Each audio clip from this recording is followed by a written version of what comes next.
नमस्कार, मैं हूं डॉक्टर कौशल कुमार लालका, senior interventional cardiologist, Jodhpur, Rajasthan से। आज हम बात करेंगे पल्मोनरी आर्टरी हाइपरटेंशन के बारे में।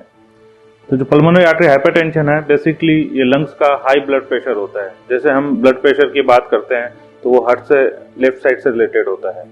ये बेसिकली लंग्स और जो हार्ट का राइट साइड होता है उसके बीच की जो आर्टरीज होती है उनके ऊपर प्रेशर पड़ने से वो नैरो हो जाती है, अंदर से डैमेज हो जाती है, तो उनके बीच का है जो प्रेशर है वो बढ़ जाता है और वो राइट साइड के हार्ट को अफेक्ट करती है। तो इसे हम कहते हैं पल्मोनरी आर्टरी हाइपरटेंशन। तो पल्मोनरी आर्टरी हाइपरटेंशन को हम कैसे आइडेंटिफाई करेंगे, क्या उसके सिम्टम्स होते हैं, क्या लक्षण होते हैं। अर्ली स्टेज के अंदर जब pulmonary artery hypertension initial stage में होता है, लो होता है कैटेगरी में, तो वो बिना कोई लक्षण के भी हो सकता है। लेकिन जैसे जैसे प्रेशर बढ़ता है, राइट साइड के अंदर प्रेशर बढ़ता है, एडवांस स्टेज के अंदर वाल के लीकेज बढ़ते हैं, वैसे वैसे सिम्टम्स आते हैं। तो उसके अंदर सबसे मुख्य रहता है शॉर्टनेस ऑफ ब्रेथ या सांस का फूलना।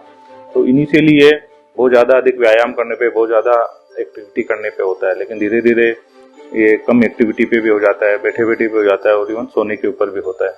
उसके बाद में अत्यधिक थकान का होना है, चेस्ट के अंदर पाल्पिटेशन या धड़कन बढ़ना है, चक्कर आना है, या फिर लेटर स्टेज में जब हार्ट फेलियर के सिम्टम्स आने लग जाते हैं तो फिर पैरों के अंदर, एंकल्स में, टखनों में स्वेलिंग वगैरह का आना ये हो जाता है। पल्मोनरी आर्टरी हाइपरटेंशन का डायग्नोसिस कैसे किया जाता है? देखिए, पल्मोनरी उससे पहले हम बात करेंगे कि इसके कारण क्या होता है, उसके हिसाब से इसकी डायग्नोसिस की बात करेंगे। तो बहुत सारी कंडीशन के अंदर तो पल्मोनरी आर्टरी हाइपरटेंशन का कोई कारण समझ में नहीं आता है, या तो जेनेटिक होता है या फिर हम उसको इडियोपैथिक या प्राइमरी पल्मोनरी आर्टरी हाइपरटेंशन कहते हैं। लेकिन जो कुछ मुख्य कारण होते हैं उसके अंदर एक तो लंग से रिलेटेड डिजीज होती है, जैसे लंग फाइब्रोसिस। जैसे अभी कोरोना भी रिसेंट में हुआ है, तो उसके बाद में लंग्स में जो डैमेज या फाइब्रोसिस होता है उसके कारण से पल्मोनरी आर्टरी हाइपरटेंशन हो जाता है। सीओपीडी है, अस्थमा है, ब्रोंकिएक्टेसिस है, उन सब के कारण से अगर लंग्स डैमेज होते हैं तो उसके कारण से भी पल्मोनरी आर्टरी हाइपरटेंशन हो जाता है। इसके अलावा हार्ट के वाल्वुलर प्रॉब्लम्स होती है, कार्डियोमायोपैथीज होती है, या हार्ट अटैक के बाद में हार्ट का प्रेशर कम हो जाए, हार्ट की पंपिंग कम हो जाती है तो भी वो राइट साइड का प्रेशर बढ़ा देती है। इसके अलावा कुछ कनेक्टिव टिश्यू डिसऑर्डर्स होते हैं जो मल्टी सिस्टम को इन्वॉल्व करते हैं, वो भी पल्मोनरी आर्टरी हाइपरटेंशन कराते हैं। कुछ इन्फेक्शंस जैसे HIV वगैरह है वो भी पल्मोनरी आर्टरी हाइपरटेंशन करवाते हैं, या कुछ जो ड्रग्स होती है, कोकेन वगैरह है, वो भी पल्मोनरी आर्टरी हाइपरटेंशन करवाती है। तो इसकी जो डायग्नोसिस है उसके लिए जो बेसिक चीज होती है, सबसे इंपॉर्टेंट है, वो इकोकार्डियोग्राफी होती है। इकोकार्डियोग्राफी से हम राइट साइड के वाल का जो प्रेशर है, लीकेज है, वो देख सकते हैं और पल्मोनरी आर्टरी का प्रेशर है वो उसका एस्टिमेशन कर सकते हैं।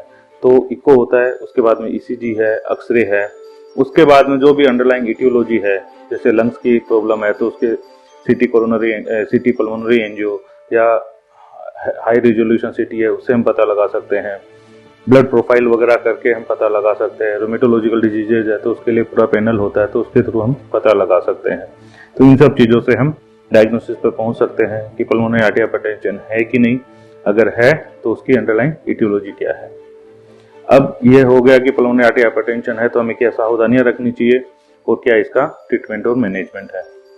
तो जो सेकेंडरी पल्मोनरी आर्टरी हाइपरटेंशन है या किसी दूसरी डिजीज के कारण से है, तो उसमें हम प्राइमरी डिजीज को ट्रीट करते हैं तो पल्मोनरी प्रेशर्स कम हो जाते हैं। जैसे अगर वाल की प्रॉब्लम है तो उसका उपाय किया जाए, COPD अस्थमा है तो उसकी हम डिजीज दे सकते हैं, और दूसरे रोमेटोलॉजिकल डिसऑर्डर है तो उसकी दवाइयां हम देंगे तो ये प्राइमरीली कम करेगा। इसके अलावा जैसे ऑक्सीजन थेरेपी होती है, अगर स्वेलिंग वगैरह है तो डायरेटिक्स हम देते हैं। इसके अलावा कुछ पल्मोनरी वाजोडायलेटर्स होते हैं 3 से 4 क्लास के, जो फिजिकल एक्टिविटी या एक्सरसाइज कैपेसिटी को भी इम्प्रूव करते हैं। इसके अलावा लाइफ एक्सपेक्टेंसीज को भी इम्प्रूव करते हैं।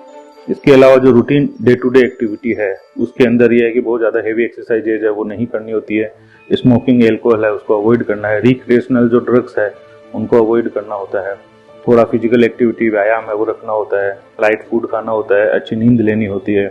और इसमें फैमिली का भी काफ़ी ज़्यादा सपोर्टिव रोल होता है। जो फैमिली की रिस्पॉन्सिबिलिटी भी रहती है कि उसको मोटिवेट करते रहें, क्योंकि ये इस तरह की कई बार रिलेशन और रिमिशन के अंदर डिजीज रहती है, तो उसके हिसाब से भी फैमिली सपोर्ट की बहुत ज़्यादा आवश्यकता होती है। दूसरी इंपॉर्टेंट चीज़ होती है एक प्रेगनेंसी का। अगर पेशेंट को पल्मोनरी आर्टरी हाइपरटेंशन है, specially primary pulmonary artery hypertension है, तो उसके अंदर मैटरनल मोर्टेलिटी होती है वो भी ज़्यादा होती है, और जो ड्रग्स वगैरह होती है उसके कारण से बच्चे पे जो इफेक्ट होते हैं वो भी होते हैं और बच्चे की मोर्टलिटी के चांसेस भी ज़्यादा होते हैं। तो पेशेंट्स हैं जिनमें सीवियर पल्मोनरी आर्टरी हाइपरटेंशन होता है, यूजुअली उनमें हम प्रेगनेंसी के लिए मना करते हैं। तो उसके लिए जो भी बैरियर कॉन्ट्रासेप्टिव्स वगैरह है वो काम में लेने चाहिए।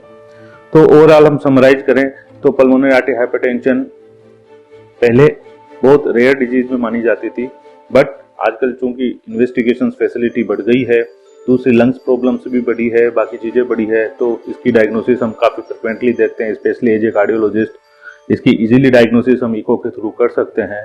जो मैंने आपको सिम्टम बताए, अगर उस तरह के आपके सिम्टम्स हैं तो आप हार्ट स्पेशलिस्ट से संपर्क करके अपने इको और दूसरे टेस्ट करवा के और उसका आप निदान करवा सकते हैं। इसकी ट्रीटमेंट है, इसका अवेलेबल है। हाँ, ये है कि आपको लंबे समय तक ट्रीटमेंट लेना होता है, रेगुलर ओपीडी विजिट्स रखनी होती है, कुछ चीज़ों का ध्यान रखना होता है।